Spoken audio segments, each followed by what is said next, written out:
The Raptors have gone a long way to prove with a little bit of further confirmation who they really are. The 3-game win streak feels like a long time ago now, with a second consecutive double-digit loss here against the Golden State Warriors.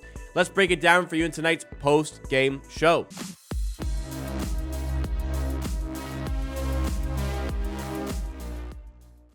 Reminder to anybody watching right now, we do content like this for every Raptors game, so if you're new here or you've been watching and you haven't done so yet, make sure you are subscribed to the channel. Keep up to date with all the content we have coming your way. We do this for every Raptors game, as I mentioned, so you don't want to miss out, especially if you're enjoying. And if you do enjoy along the way, make sure you do hit that like button, drive us up in that YouTube algorithm. But yeah, it is a not so great loss here for the Raptors in the end. Kind of similar to the way the previous game went down against the Dallas Mavericks. I actually turned the game off early when it was a 12-point game. The Warriors hit a 3 instead of closing. What? The Warriors hit a 3 instead of running out the clock. That was extremely disrespectful, but it'll turn into a 15-point loss for the Raptors here, following up that double-digit loss to the Dallas Mavericks. And the big question that I had in that Dallas Mavericks game specifically was, okay, now we had the 3-game win streak. What is this team actually going to be post-All-Star break? Have they actually worked on things in the All-Star break that have genuinely transformed this team? Or is Dallas Mavericks game back down to earth and, it's just a bit of a flash in the pan with that 3-game win streak? Well, granted, the Warriors have been great as of late. They were 8-2 in their last 10 coming in tonight. I believe they were 12-3 in their last 15 coming into tonight. In that stretch of games as well, they had produced some absolutely marvelous numbers defensively. They're one of the best defensive teams in the NBA. Understandably so. There have been some. Understandably, this was a good team that the Raptors were playing against, but the manner in which the loss happens again, it's a repeat of that Dallas game, as I mentioned. The Raptors take a close lead, or a slight lead into the halftime period, and then falter pretty big in the second half, mostly in the third quarter. Now, a bit of excuse for this one is the unfortunate loss of Scottie Barnes to injury. Injured his hand on Emmanuel Quickly's foot in the first half. Did not return for the second half. Again, that did not help, but Warriors defense completely kicked in second half. Felt as though that defense would kind of kick in out the gates, but the Raptors, they struggle against teams with good rim protection. The Warriors have good rim protection, and the threes did not save us tonight. 26.7% on threes for the Raptors overall in this game. So, yeah, on that question, who are the Raptors really trying to be, which is what we asked last stream, I wouldn't get too upset about this. I hope that the 3-game win streak didn't give an overall false sense of what this team truly is, because I think these past 2 games kind of go in line with the grand sample size we have in the season. The Raptors, this team just isn't really that good. And look, a win against Brooklyn, a win against Atlanta, a win against Indiana, the Raptors match up well against Indiana despite them being a good team. The Hawks aren't that good. I know we were a 7.5-point underdog, but they're not that good. The Brooklyn Nets aren't that good either. They were fun games, but I really feel as though this is more indicative of who the Raptors are. They're going to struggle against good defensive teams with rim protection. Their defense just overall isn't great.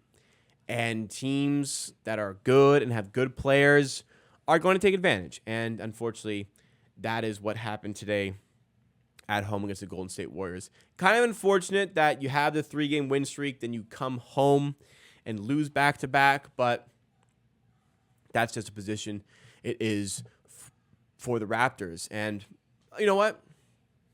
2 games here with losses. I think, every game will be more information as to exactly what this team is.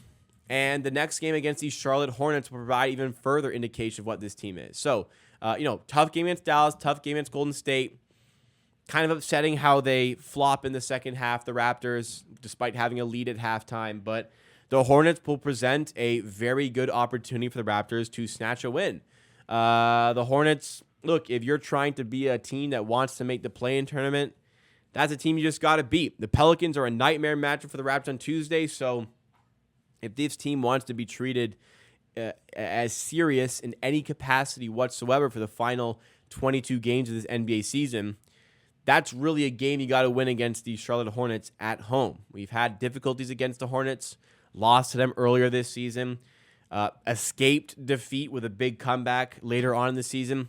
Again, this is just flat out a game you have to win against a team that is 15-44 if you're trying to be in any sort of contention for the play-in tournament, which becomes a whole lot more difficult with this loss. Already 4 games back at the Hawks, not including the loss tonight against the Warriors. Let's get into the box score of this one, how everything went down. The Raptors had done well previously in holding opposition stars. They were not able to replicate that today against Steph Curry. Granted, he didn't have the best of looks, and he actually goes 2 of 7 from 2, but he goes 7 of 15 from 3 and went nuclear. That's just who Steph Curry is. Jonathan Kuminga with a monster game with 24 points. Moses Moody, 17 points. Klay Thompson, big second half, 14 points. Yeah, a lot of sources of offense here for the Warriors. Even Chris Paul came through on the bench with 13. Jackson Davis as well with 9. Big minutes here for the Warriors. Curry's plus 12. Moody plus 17. Starters kind of got mangled in this one for the Raptors. On the Raptors side with the box score, Barnes was plus 6. His minutes were good, but unfortunately injured, left after the first half. 10 points, 6 rebounds, 3 assists. Was brewing to be a positive night, but not to be here. Good news is his threes are starting to fall a little bit, 2 of 5 from 3. Pirtle had a big night on the glass. Didn't get enough help overall. Warriors kind of beat up the Raptors with some offensive rebounding in this one, which we'll get to, but 10 points for him. Gary Trent, honestly, 4-14, 9 points. You know what? It's bad. 1 of 8 from 3 for Trent. It's just so hot and cold for him. I once again advocate for Grady Dick to start ahead of him. Grady Dick goes 5 of 11 with 12 points, 2 of 6 from 3 in this one. Mayo quickly, rough night for him, 4 of 15, 3 of 11. 12 points, 11 assists. Like, sure, the playmaking numbers were there, but a fall off for sure because in the 4 games post All-Star break, Mayo quickly has averaged 24 points. Yeah, didn't happen today. RJ Barrett with another positive night offensively, 23 points, 9 of 16, though his defense continues to be a weakness for sure in his game. Olynyk had a nice night, 16 points, 10 rebounds, but again, overall, didn't feel as though rebounding was good enough. 15 offensive boards for the Warriors, and it came from a variety of sources, but kind of sad that in 14 minutes, Gary Payton led the way with 3 offensive rebounds for this Golden State Warriors team. As a whole, the Raptors just didn't really do enough to win this game. They shoot 43% from the field, 23% from 3.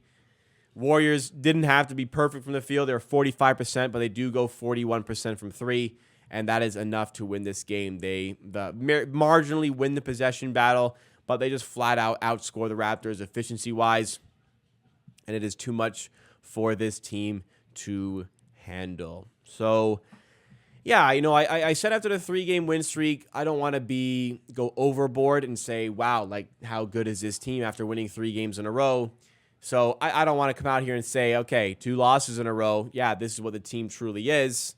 But it does kind of feel as though these past 2 performances, specifically the second halves of these performances, have been more in line with who the Raptors really are this season. That being said, there are some positives to take away overall. There are still some good individual performances.